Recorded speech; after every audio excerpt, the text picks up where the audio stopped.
हम अपने इस एजेंडा की शुरुआत थोड़ी सी सोशल डिस्टेंसिंग के साथ कर रहे हैं रक्षा मंत्री के साथ। राजनाथ सिंह जी, बहुत स्वागत है आपका। बहुत बहुत धन्यवाद। ये बहुत कठिन समय है। पूरी दुनिया, हम कहते हैं कि एक दुश्मन से लड़ रही है, कोरोना से, और हमारा देश कोरोना से भी लड़ता है, आतंकवाद से भी लड़ रहा है और एलएसी पर भी परिस्थितियों से लड़ रहा है। पिछले एक साल की सबसे कठिन चुनौती देख रहे हैं इस समय को आप? निश्चित रूप से मैं समझता हूं कि जो पिछला हम लोगों का 6 वर्ष गुजरा है, सबसे अधिक चुनौती यदि है तो इस वर्ष में इस चुनौती का हमको सामना करना पड़ा है। लेकिन मैं पूरे विश्वास के साथ कह सकता हूं कि इस समय भारत का नेतृत्व जिस व्यक्ति के हाथों में है, जो भारत के प्रधानमंत्री श्री नरेंद्र मोदी, उनके अंदर वह सूझबूझ है, उनके अंदर वह दृढ़ता है कि हर चुनौतियों पर वह विजय प्राप्त करने में पूरी तरह से कामयाब होंगे, ऐसा मेरा विश्वास है। चाहे कोरोना का प्रश्न रहा हो, आपने देखा होगा कितनी सूझबूझ के साथ और साथ ही साथ दृढ़ता के साथ उन्होंने महत्वपूर्ण फैसले किए। नहीं तो आज भारत की क्या स्थिति होती है? आज भारत दुनिया के जितने देश हैं कोरोना से प्रभावित, उनमें 9वें-10वें स्थान पर है। और अमेरिका की हालत आज देखिए। मैं समझता हूं कि यदि प्रधानमंत्री ने सूझबूझ का परिचय न दिया होता तो भारत की स्थिति भी काफी बदतर हो जाती कोरोना के मामले में। मैं कोरोना के पूरे मुद्दे पर थोड़ा सा आगे चर्चा करूंगी, लेकिन चूंकि रक्षा मंत्री भी हमने पहली बार देखा ऐसा जो सियाचिन भी गया हो, फाइटर प्लेन भी जिसने उड़ाया हो, जिसने वॉरशिप पर बैठकर गोलियां भी चलाई हो, और ऐसा लग रहा है जैसे राजनाथ सिंह रक्षा मंत्री के तौर पर सेना के हर अंग में उतनी ही दिलचस्पी रख के, उतना ही ध्यान देकर उसका ख्याल रख रहे हैं। एक साल में सबसे बड़ी उपलब्धि आप किस चीज को मान रहे हैं अपनी? रक्षा मंत्रालय की दृष्टि से मैं उपलब्धि कहूं, देखिए, एक तो तीनों हमारी जो सर्विसेज हैं, यानी वायुसेना और हमारी आर्मी, एयरफोर्स और नेवी, इन तीनों के बीच ज्वाइंटमैनशिप लाने का है यह प्रयास लगभग 15-20 वर्षों से चल रहा था, लेकिन वह काम नहीं हो पाया।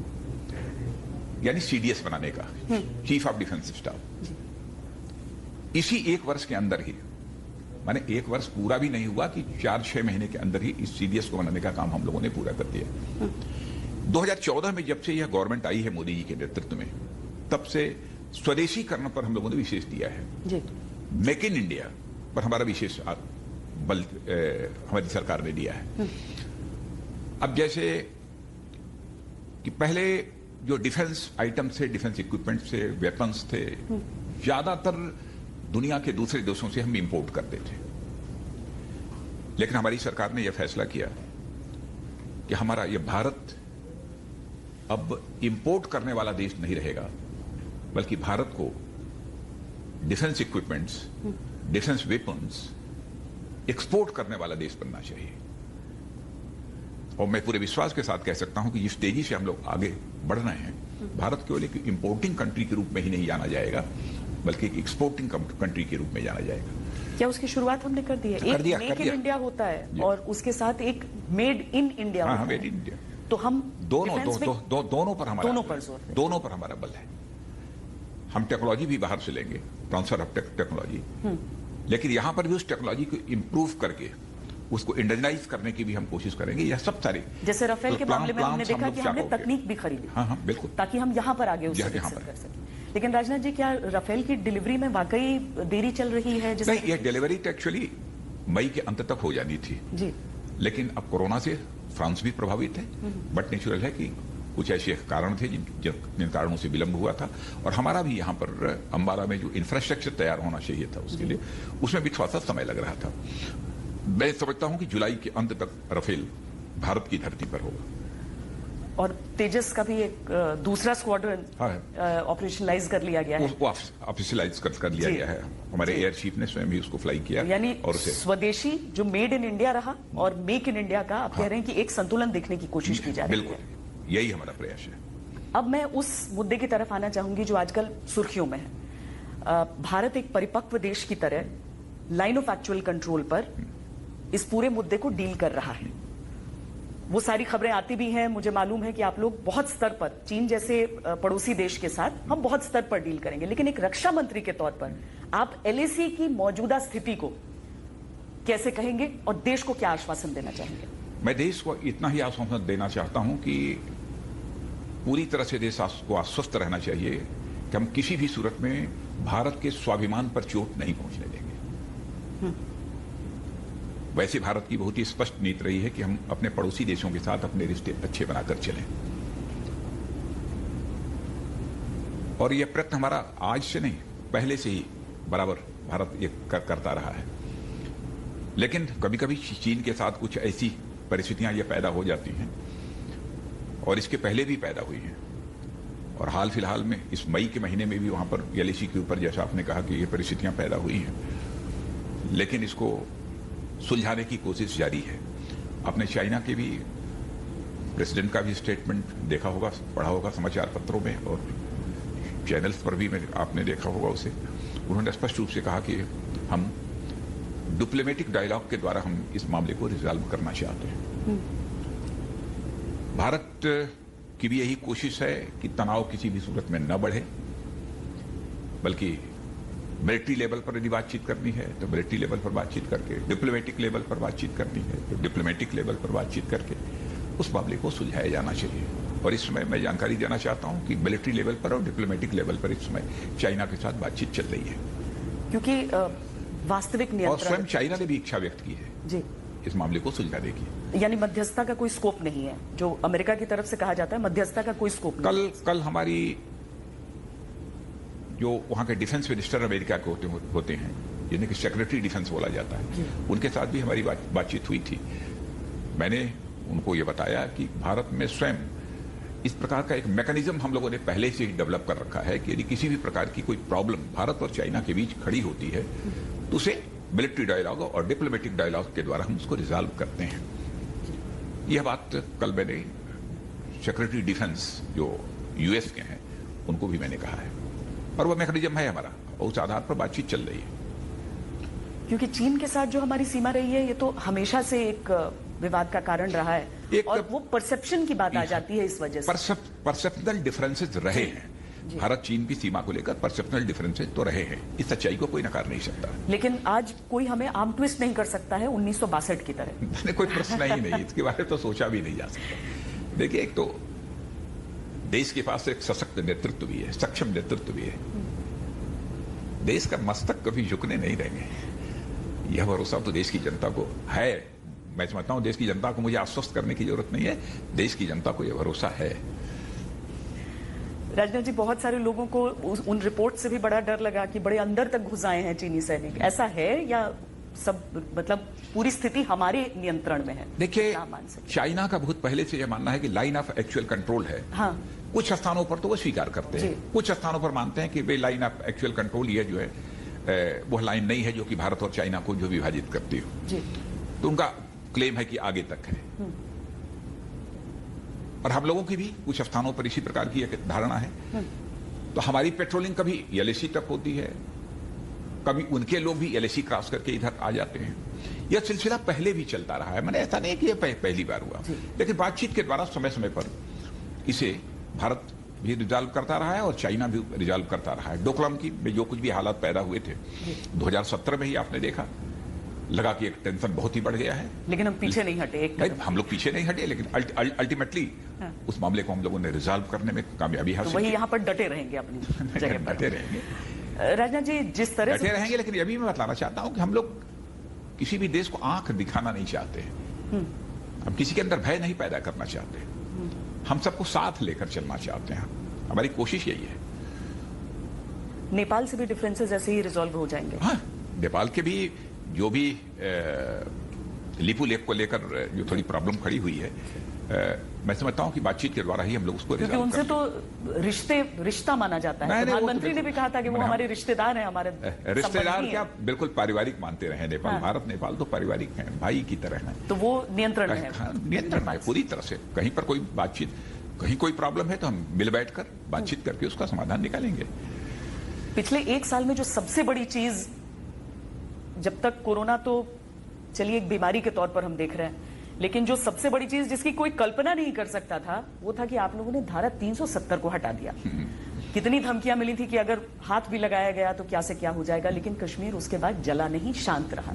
लेकिन आपको लगता है कि धारा 370 हटने के बाद अगर कुछ दिल आहत भी हुए थे वहां पर, मैं स्थानीय लोगों की बात कर रही हूँ राजनीति के लिए, उनसे जुड़ गया है कनेक्शन, वापस तार जुड़ गए? पहली बात तो मैं ये कहना चाहूंगा, चाहे धारा 370 का प्रश्न हो, चाहे सिटीजनशिप अमेंडमेंट एक्ट का प्रश्न हो,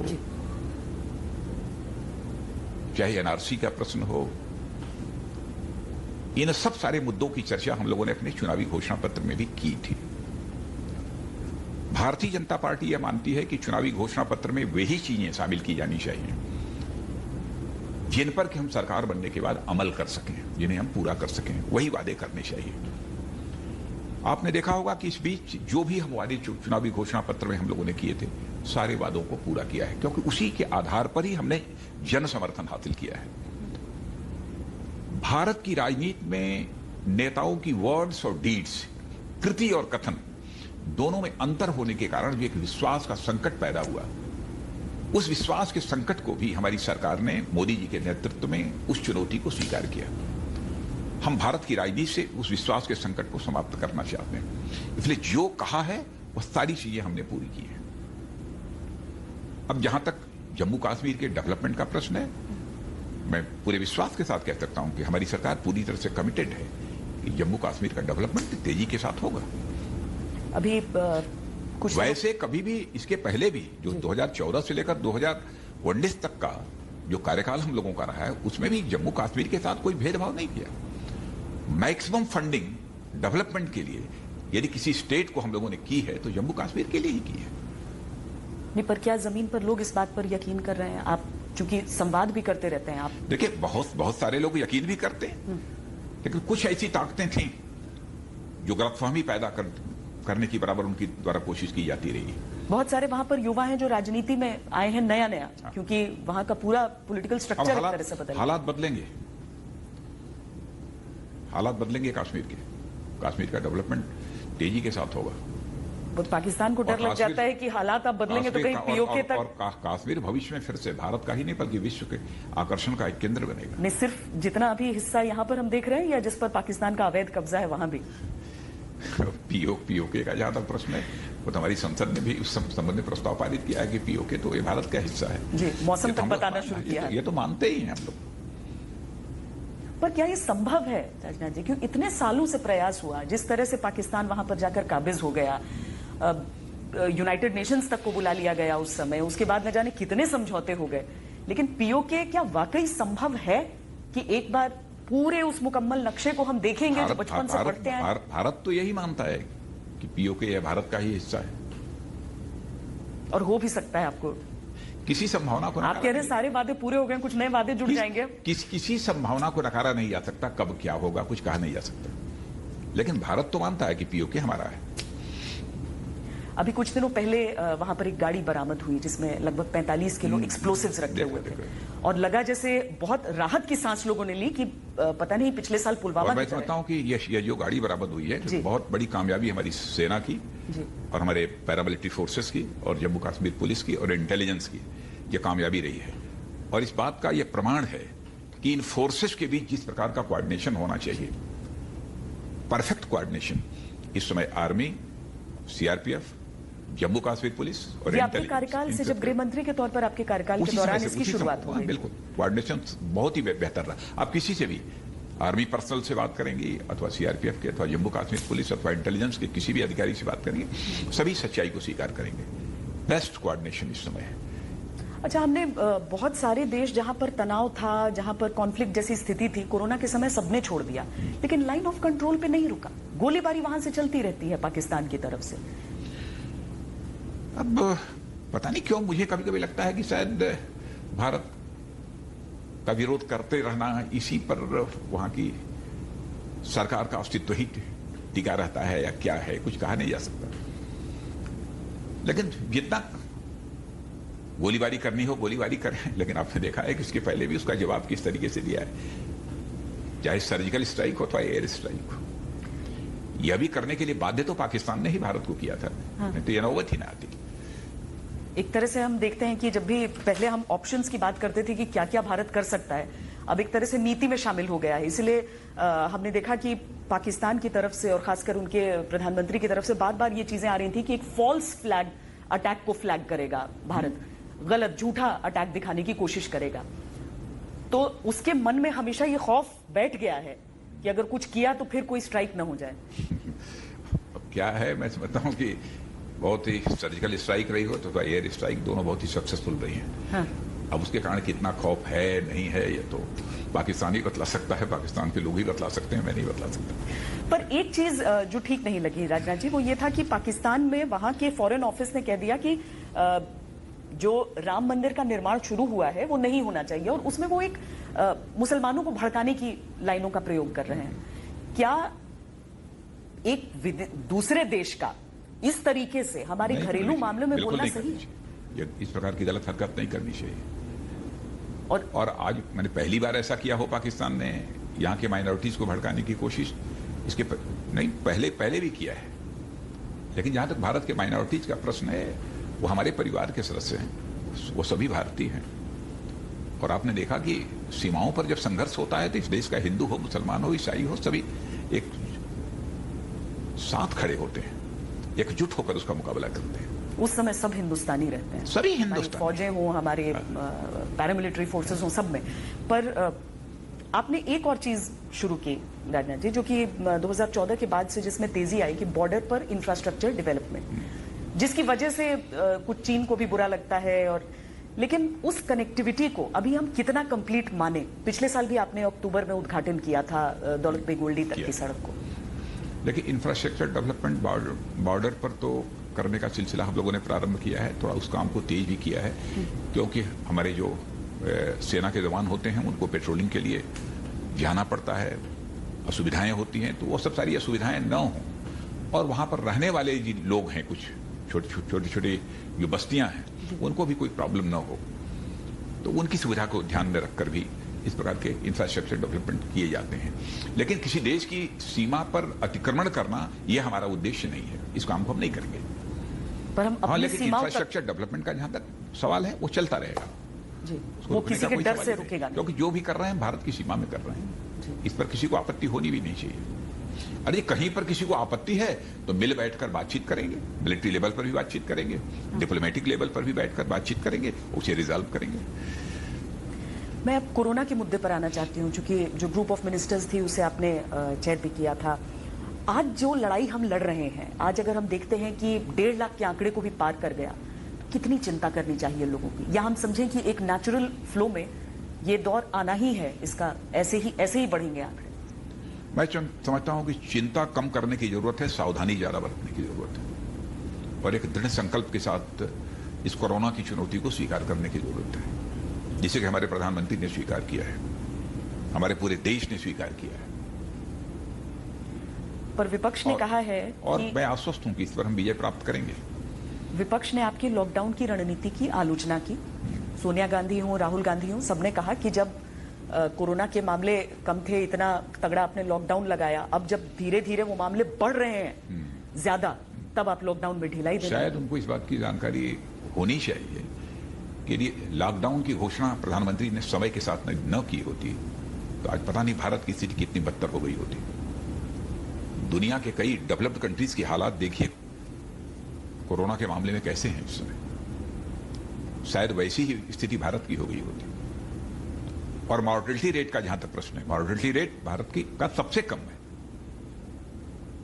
क्या हमने वो तैयारियां भी कर ली? और साथ ही साथ यदि कोरोना का कोई यदि शिकार यदि होता भी है तो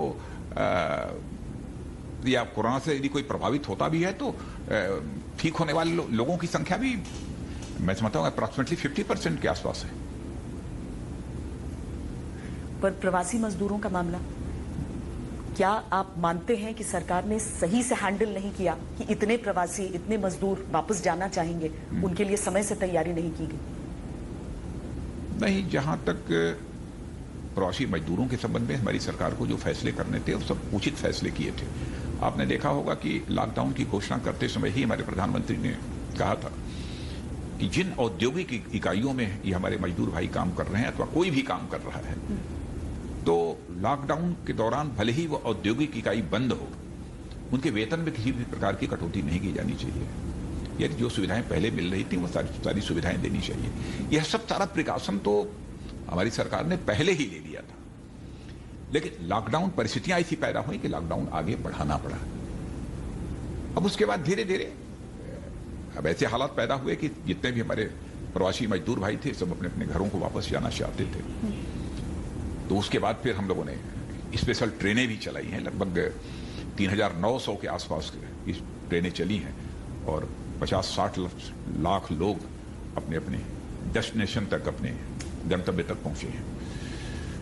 पर जमीन से जुड़े एक नेता के तौर पर आपका दिल कितना आहत होता है जब आप देखते हैं कि ऐसे गठरी सर पर लिए पैदल या फिर किसी स्वाभाविक तरह है, कहीं कहीं जो हालात जिस तरीके से प्रारंभ में लोग आगे बढ़े थे, हमारे प्रवासी मजदूर अपने घरों तक जाने के लिए पैदल, तो किसी को भी तकलीफ हुई, प्रधानमंत्री जी को भी तकलीफ हुई, सबको तकलीफ हुई, स्वाभाविक है।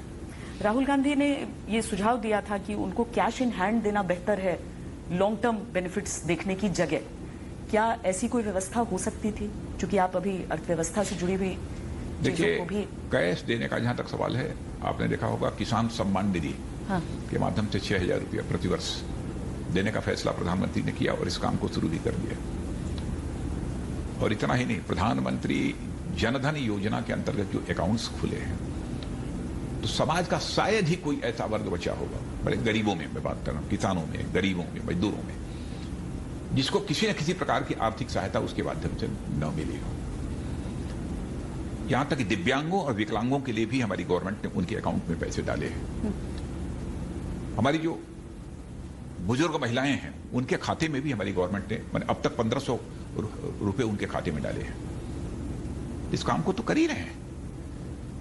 समाज के सभी वर्गों की चिंता हमारी ये गवर्नमेंट कर रही है और मैं समझता हूं कि ऐसी संकट की घड़ी में किसी को राजनीति नहीं करनी चाहिए। सारी राजनीतिक पार्टियों को एकजुट होकर इस चुनौती का मुकाबला करने के लिए साथ खड़े होना चाहिए। पर अभी की परिस्थितियों को देखकर लग रहा है कि और लॉकडाउन की आवश्यकता होगी देश को। वैसे कुछ राज्यों का यह कहना है कि लॉकडाउन आगे एक्सटेंड किया जाना चाहिए। मैं समझता हूं कि अब इसके संबंध में आज या कल तक जानकारी प्राप्त हो जाएगी लोगों की। प्रधानमंत्री जी ने इस संबंध में अधिकारियों के साथ भी बैठक की है और हमारे गृह मंत्री जी ने सभी मुख्यमंत्रियों से बात करके उनके सुझाव भी लिए हैं और बैठकर इसका फैसला करेंगे। तो 1-2 दिन के अंदर ही उसकी घोषणा हो जाएगी क्या करना। लगभग लेकिन जो कुछ भी करेंगे सभी राज्यों को विश्वास में लेकर करेंगे, इतना मैं कहना चाहूंगा। जैसा लॉकडाउन 4 के बाद आप लोगों ने तय कर लिया कि जो राज्य हो उनको ज्यादा अधिकार है। लॉकडाउन 4 की भी घोषणा करने के पहले एक बार मुख्यमंत्रियों के साथ हमारे प्रधानमंत्री जी ने परामर्श किया था, हम लोग मौजूद थे उसमें। पर क्या इस बात को, ये जो विपक्ष जो क्रिटिसाइज करता है कि आपने लॉकडाउन का फैसला हड़बड़ी में लिया, सोचा समझा फैसला नहीं था, इस बात को स्वीकारते हैं? नहीं, बिल्कुल नहीं स्वीकारते। लॉकडाउन का फैसला जो लिया उचित समय पर लिया, साहसिक फैसला उस समय लिया। हमने प्रतीक्षा नहीं की जब कोरोना पेशेंट यहां पर बढ़ जाए भारत में तब उसके बाद हम लॉकडाउन की घोषणा करेंगे, इसकी प्रतीक्षा नहीं की। यह लगा कि गंभीर परिस्थितियां पैदा हो सकती हैं, निर्णय कर दिया। राजनाथ जी, बहुत बहुत धन्यवाद हमसे बातचीत करने के लिए। 1 साल आपके पूरे हुए हैं, लेकिन चुनौतियां आपके सामने अभी कई हैं। सबसे पहले बड़ी चुनौती तो इस समय जो कोरोना का काल है। बहुत धन्यवाद हमसे बातचीत करने के लिए। Hi everyone, Preeti Chaudhary here. Hope you like this video. For latest news and analysis, like and subscribe to the India Today YouTube channel. And don't forget to press the bell icon to stay updated. Thank you for watching.